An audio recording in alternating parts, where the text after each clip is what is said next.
Hello everyone, this is my review and showcase of the Lenovo Xiaoxin Pad Plus. I believe this is an update or upgrade to the Xiaoxin Pad tablet from Lenovo, mainly in terms of processor. This one has a faster Snapdragon 750G than the Snapdragon 662 of the regular Xiaoxin Pad. Almost everything else I believe is the same. The Xiaoxin tablets of Lenovo is sold to the Chinese market, but the Chinese ROM here supports English language, and you also have access to the Google Play Store and also Netflix. So it is not uncommon for this model to be imported to other markets, just like how I bought this online from China. If I am not mistaken, the international counterpart of this tablet is known as the Lenovo P11 Plus. Although from what I see in the product specs, that one has a different processor. I think it's a MediaTek processor. You can qualify this tablet as a budget-friendly tablet, not necessarily a low-end tablet. By that I mean it maintains high-quality features, but keeps the price low by foregoing some luxury features. Brands like Lenovo, Xiaomi, Oppo, and Huawei are really putting out practical and competitive products in this space. You could see the design is aesthetically pleasing. Love the white pearl color, although I really won't be seeing this often because I'm going to cover it up with the back cover. This one here, keyboard cover, which is really useful. It has a built-in stand. Then you can pop it up like that one. The build quality and construction are something that you see in flagship tablets like 3 to 5 years ago. You see there is a seam here. Current flagship tablets are more into the unibody, seamless, melding into the display, difficult to repair kind of deal. Nonetheless, this one still looks good and feels sturdy. I commend that they are making a different design style instead of emulating Apple tablets. No biometric authentication in this one, not even a fingerprint sensor, but that's okay for many people. Just your classic PIN code, although it has face recognition. The CPU here is not the latest and greatest, but it will run most apps just fine, unless it's gaming or heavy video editing. The screen is LCD, but let me tell you, LCD is not a con. A lot of reviewers somehow push this idea that OLED is the only high-end display and by default better than LCD. Of course, you can objectively say that OLED has deeper blacks and whatnot, but I am not looking at the black parts of the screen when I am using my tablet. The LCD display in this tablet is really good. No bleeding. The colors look accurate. There is a vivid mode for more punchy, saturated colors. And you know what? At this price, I'd rather have a good LCD than a less expensive OLED with poor colors which could burn out easily. LCDs are better in terms of longevity, and even if my device is inexpensive, I would like to still use them for a very long time, which I hope you are as well. Actually, I can't think of a lot of missing features that would be regarded as a compromise. In fact, this one has a micro SD card slot. You can't say that about many high-end tablets. No headphone jack. But guess what? A dongle is included in the box. Charger also included in the box. And take a look at this cable. Thick and sturdy. My Apple cable is so thin I have to put this guard here. And even then I know that this will soon break. I have had to buy several replacement cables already. Oh, and audio? I am pleasantly surprised. I was skeptical about the quad JBL speakers because they could easily be just some marketing. But legit, the speakers in this tablet are quite good. Ayaka has mentioned you on numerous occasions. Delighted to make your acquaintance. I am head of the Kamisato clan, Kamisato Hayate.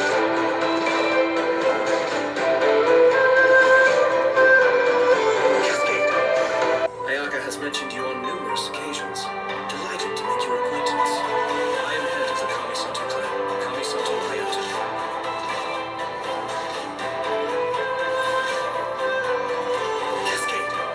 Conversation's over. Brace yourselves.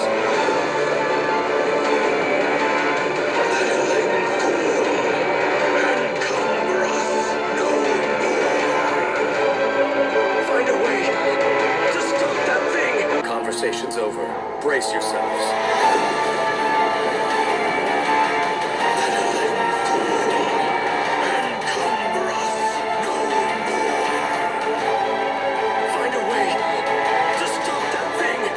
Now, if you listen closely side by side with something like the iPad Pro, which is praised by many, yeah, the iPad Pro is better. It has rounder, well-balanced, and tighter sound, but the speakers in the Xiaoxin Pad Plus is just a touch behind. I am really glad they did not cheap out on the audio. Plus, headphone dongle is included. What, Apple? You could get the whole package of accessories, this keyboard cover and pen as well, and still end up lower in price than the entry-level iPad. I think this entire package here is half the price of just the iPad Pro or Samsung Tab S8, and that's just the tablet. So you'd be paying more if you want accessories for those tablets. And this is the reason why I got this tablet, because you could get a complete competitive device at an affordable price without much compromise. I wanted a tablet that could be a laptop companion, something that I could take with me instead of my laptop. This one has a lot of productivity features and capabilities that would allow me to just leave the laptop at home. Okay, one thing that I do a lot with my laptop is PowerPoint presentation. This tablet supports HDMI out, and you can mirror your display to show your presentation. Pretty basic feature, but what's particularly useful for me is the ability to write with a pen.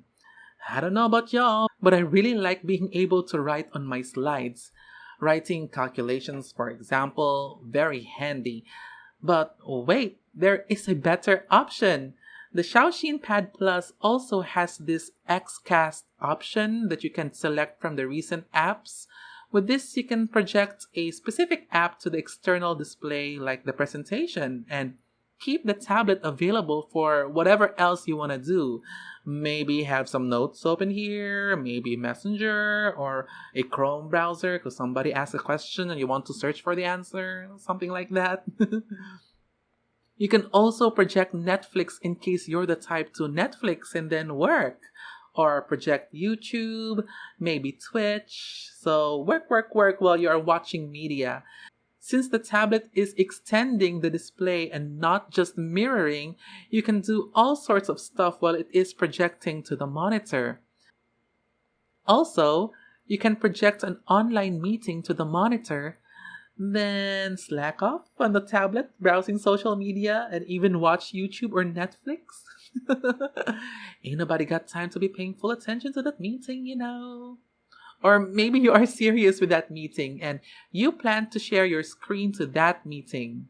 What's wonderful here is that I have full view of both what I am presenting and the meeting, just like I would if I had a laptop. Show off to other people that you can do split screen presentation of 2 PowerPoint files. Speaking of extending to the external monitor, what we can also project is the desktop mode of the Xiaoxin Pad Plus. The desktop mode is a feature that I am really happy to see in newer Android devices. Samsung has the DeX, which I think is more robust and bug-free, but Lenovo here, they have what they call the PC mode. It still has quite a bit of quirks which I hope could be ironed out. Not too hopeful about the updates. Well, this tablet came with their ZUI 12 out of the box and I was then prompted to update to their latest ZUI 13. So maybe there's a chance there will be more updates. So it is going to change the view and the UI of the tablet into a desktop-like experience. The prominent capability is working in windowed apps, so there is more flexibility in terms of multitasking. As I said, you can extend the PC mode to the external display. There is an option in the setting, and you can do this by connecting the monitor while the pad is in the tablet mode. For now, this is not too useful. As you can see, I am not able to open multiple apps for some reason. What I suggest would just to mirror the PC mode to the external display. You can put the tablet screen to sleep and just work on the bigger monitor. This setup would prefer an external mouse and keyboard because the keyboard cover would wake the screen up. Well, you don't have to connect to an external display to use PC mode because it is available using just the tablet. Obviously, it works well with a keyboard cover. I would still suggest using a mouse because the trackpad requires grace, care, and finesse to use, but you can make the trackpad work if you are determined. Opening multiple windowed apps obviously is already a huge advantage of PC mode, but I would like to explore here the mobile office experience.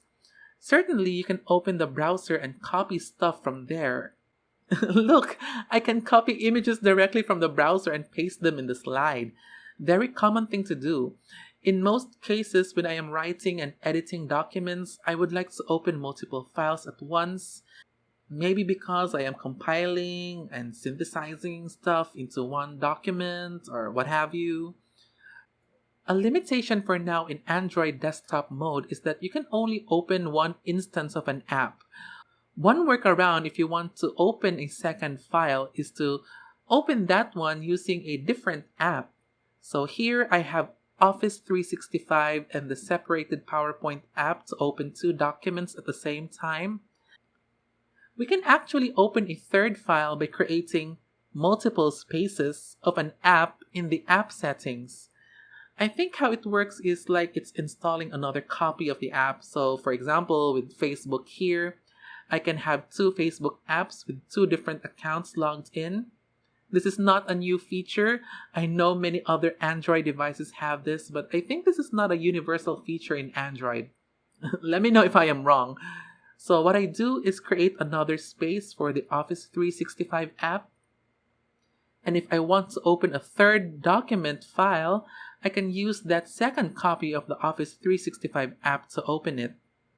I am really pleased that I can actually do this kind of office work on an Android tablet. After I save the file, I can upload that to the cloud, attach an email, or save that to a flash drive. Now, I want to showcase here one more awesome feature that we are starting to see in recent high-end Android tablets like Samsung, and we find that one also here in a budget-friendly tablet. And that is to use the tablet as a second display for your laptop or PC. For Lenovo, they call it Lenovo One. You must install first the Lenovo Project Unity on your PC, which can be downloaded from the Microsoft App Store. Once the tablet is paired and in the same network as your PC, you can use the tablet as the second display. It's pretty incredible actually. There is no lag from what I could see, and the image is high resolution, not pixelated at all. The connection was very easy. I thought it would be too tedious to set it up and make it work, but no. The connection was very simple. Of course, I had to wonder how this works with the pen. I think pen pressure is still present, not too sure, but I am yet to try actually drawing with this feature. But for all other second display purposes, this is very usable. And here I thought I was gonna leave my laptop at home, but now I'm thinking I'll take both the tablet and laptop and have a dual monitor setup wherever I go. And this is where I will conclude my showcase. I would not necessarily call this a review, but I just wanted to show off what we can do with the Xiaoxin Pad Plus tablet. The level of productivity that we can achieve, especially with the projection and display extension shenanigans. And now we see that the tablet itself can be used as the extended display. Damn. Android tablets are getting pretty exciting, and it is not without its bugs. I will be honest with that one, but I like where they are heading with this one. So thank you very much for watching. Leave comments.